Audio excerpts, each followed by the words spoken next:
Literally, debut. It's got to be when she plays Caitlin Clark. So they obviously ended up debuting at All-Star Weekend because Caitlin didn't play when they were in Chicago, and Caitlin didn't play, or Caitlin's not playing in this game, so they're debuting at All-Star Weekend.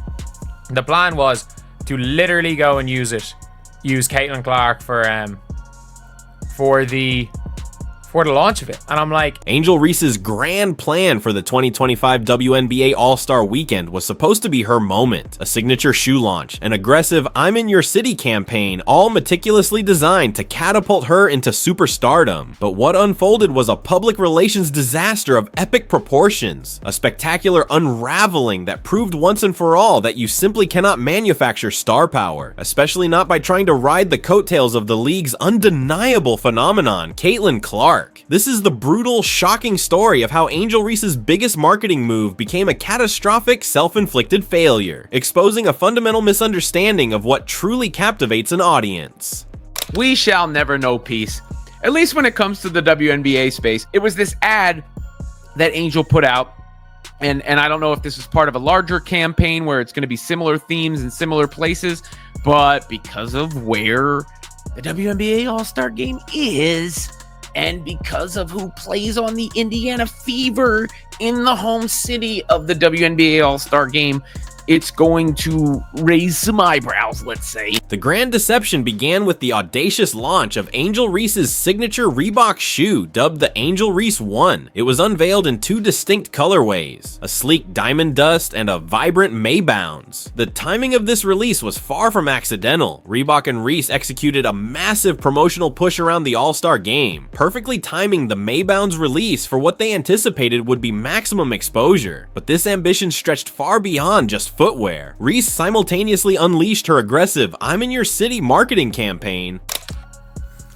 Angel Maybound Prayer Reese.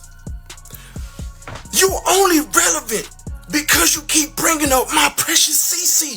You want to pull up with your Billboard Reebok ad in Indiana talking about you in her trap. Man, stop it. You out of there. You hear me? My precious CC don't be in no trap. Real talk. You hear me? At the end of the day, she don't do those type of things. Yes. You hear me? Don't put that with her name at the end of the day. If you be in a trap, that's your business. You hear me? Whatever the case may be. That ain't nothing to be proud of. This included colossal billboards and a flurry of social media boasts, all strategically plastered across Indianapolis, which happens to be the very same hometown of the league's undeniable superstar. The core fatal flaw embedded in this entire blueprint was a monumental miscalculation, building an entire marketing empire on the assumption that the other players' unparalleled presence at the All-Star Game would automatically translate into massive viewership, which in turn would supposedly lead directly to staggering shoe sales. Reese genuinely believed she could simply ride the wave of another's popularity, not by excelling beyond her or by forging her own compelling narrative, but merely by existing in the same arena where that superstar was expected to completely light up the scoreboard. But the carefully laid plans of dominance were about to collide head-on with an unforeseen, absolutely devastating blow. And what happened next would shock everyone. it's one of those things where it's like it's very clear that one side is absolutely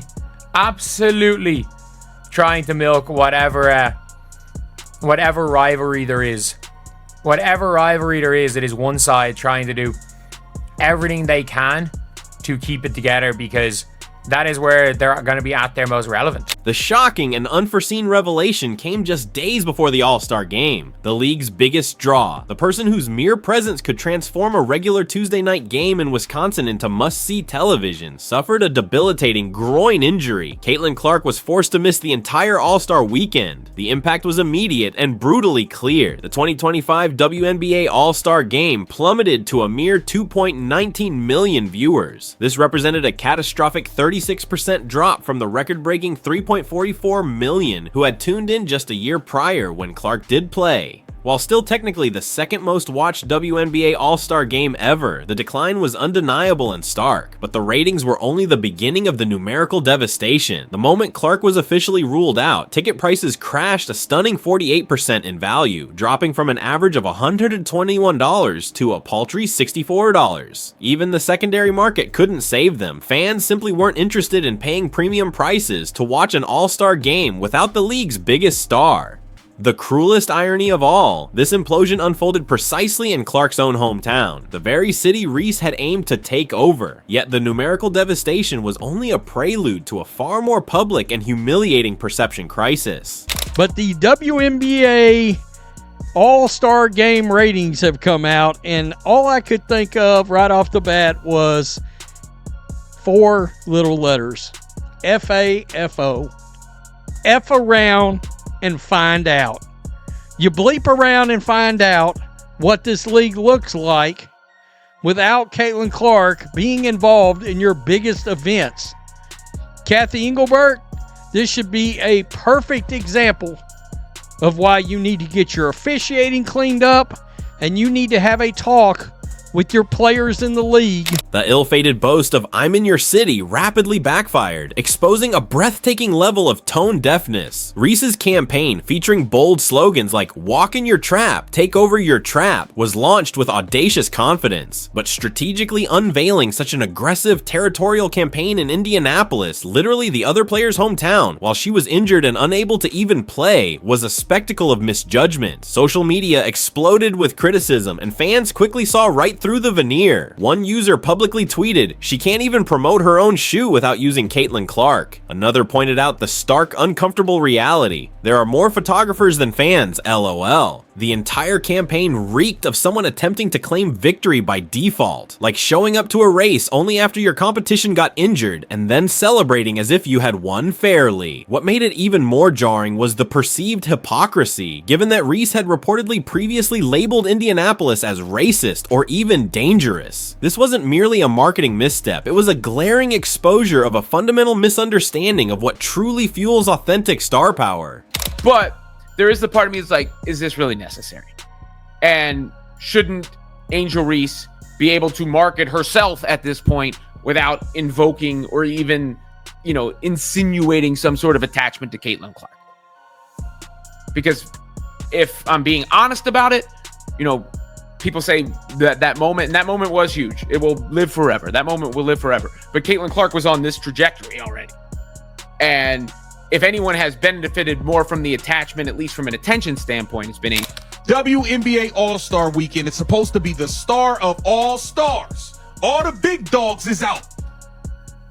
Asia Wilson, Sabrina Ionescu, Brianna Stewart, everybody's out. The big dogs are out. You got the rookie, you got Angel Reese, Miss Me Too. All of the stars are here. And look at this news. The get-in price for the WNBA All-Star Game in Indianapolis has dropped 48% from $121 to just $64 after news broke that Caitlin Clark won't be playing.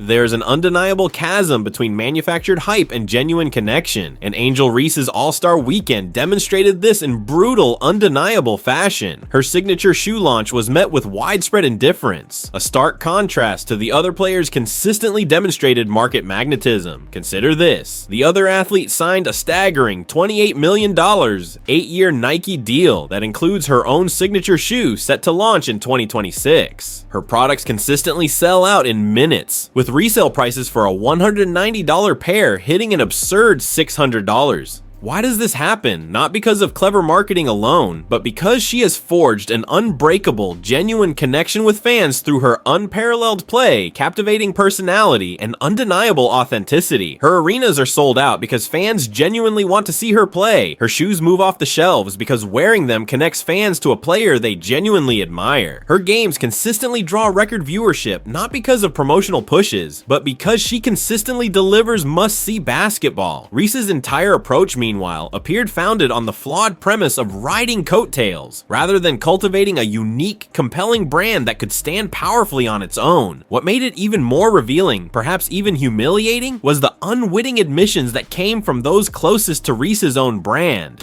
So the WNBA's All-Star game went down 36%. That is a lot. That's more than a third from last year. Last year was over 3.4 million people, and it went down to 2.1.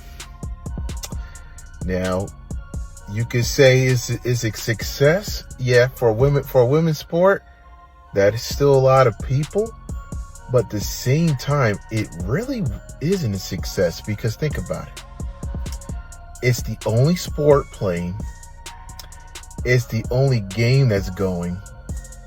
And you only can draw that.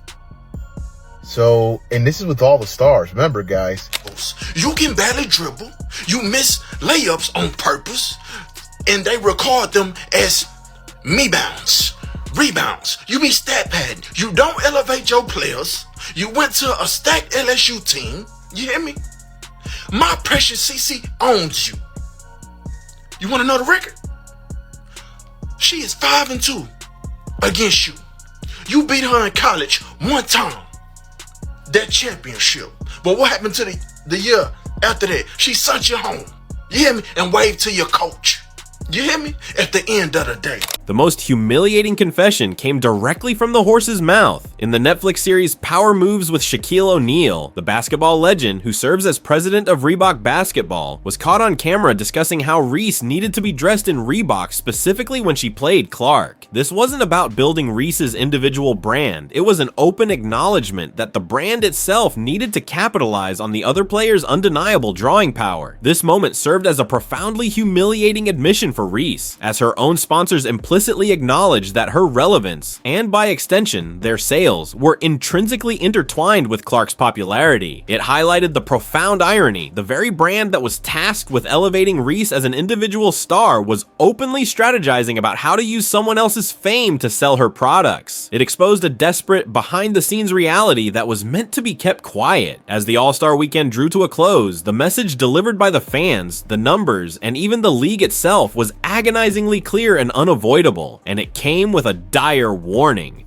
Fans sent a blatant message, a shot across thou bow.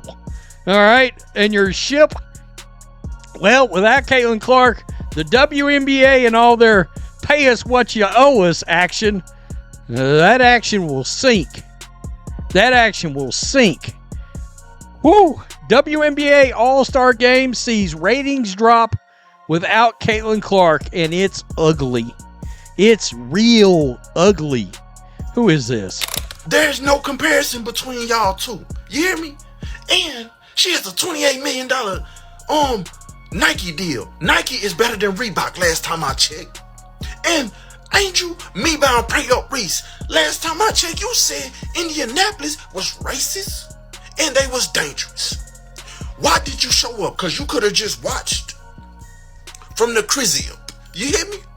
So let me tell you this. Please stop associating my precious CC with the trap. She don't know what a trap is. At the end of the day, she might know what a rat trap or mouse trap is, okay? But anything else other than that, please do not.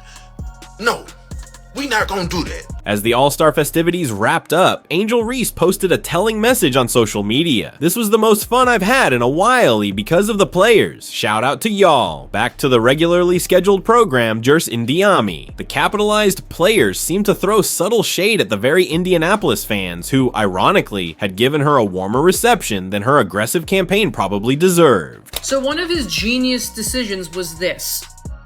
Fucking signing her, Angel Reese. If you don't know who she is, she's the queen of like fish out of water going after a rebound that she shot herself and can get in the net ever. She reminds me of a 3-year-old shooting on those little kids' nets and throwing the ball and just completely missing the mark. And like scampering back to get the ball and then shooting again real fast and it just doesn't come anywhere near the hoop. That is, if you haven't seen her play, that's what it is. Put that image here, that is her. Man, look, I don't know what the fuck Angel Reese was thinking. She wanted her shoe that just came out a couple months ago. The cost $1,000. Now look, I'm all for athletes getting their shoe, getting the shoe deal, having their design, specified, perfect shoe that significant to them and to other fans. But $1,000 for a shoe, love, I love you, I really do. But you definitely been on some shit, like lately. I'm not going to lie to you. You have. But $1,000, no. Meanwhile, the WNBA attempted a transparent, ill-fated public relations spin on the disastrous viewership numbers. They selectively compared 2025's 2.19 million viewers to 2023's 850,000, conveniently omitting the record-breaking 3.44 million viewers from the Clark-driven 2024 season. This obvious PR move was, in essence, an admission. Without the other player, they were instantly pushed back to pre-phenomenon levels of interest. Even more damning, the Friday night three-point contest and skills challenge, despite the superstar's absence, drew 1.32 million viewers, a remarkable 90% increase from the previous year. This surge, however, wasn't due to Angel Reese or anyone else. It was the lingering residual Caitlin Clark effect, with people tuning in hoping to catch a glimpse of the superstar who had single-handedly transformed the league. Fans sent a blatant message, a shot across the bow that echoed clearly. Without the true phenomenon, the WNBA and all their highly publicized initiatives will sink. Like, she is so bad that when Caitlin Clark and her were supposed to face off against each other the other week, the ticket sales went down from $100 to like $5 because Caitlin Clark got injured. She had a quad injury, so she wasn't playing. So guess what? No one wanted to go watch. And if you don't know Caitlin Clark, she's pretty much the GOAT of the WNBA and is the reason why people are watching. No one watches you, Angel Reese. No one watches you. The only thing that I enjoy watching is all the clips on TikTok of you just countlessly just missing every shot that you take. This wasn't merely a failed marketing blitz. It was a brutal, undeniable reality check for an athlete and a league mistaking manufactured hype for genuine magnetic stardom. The overarching brutal lesson is simple. Authentic star power, built on true talent, profound connection, and magnetic charisma simply cannot be manufactured, borrowed, or replicated through strategic timing and aggressive marketing stunts. The profound consequences of this miscalculation were laid bare for millions to see. Plummeting ratings, collapsing ticket prices, and a pervasive sense of disappointment that overshadowed the entire All-Star event. The 2025 WNBA All-Star Game will not be remembered for Angel Reese's shoe launch or her marketing takeover. Instead, it will be remembered for what happened when the league's biggest star wasn't available to carry the show. It served as a stark, undeniable reminder to everyone watching. You cannot manufacture star power, and you absolutely, unequivocally cannot build your own brand by attempting to stand in someone else's blinding spotlight. The scores don't lie, the ratings don't lie, and sometimes the most honest assessment comes not from what happened, but from what didn't happen when the person everyone actually came to see wasn't there to deliver.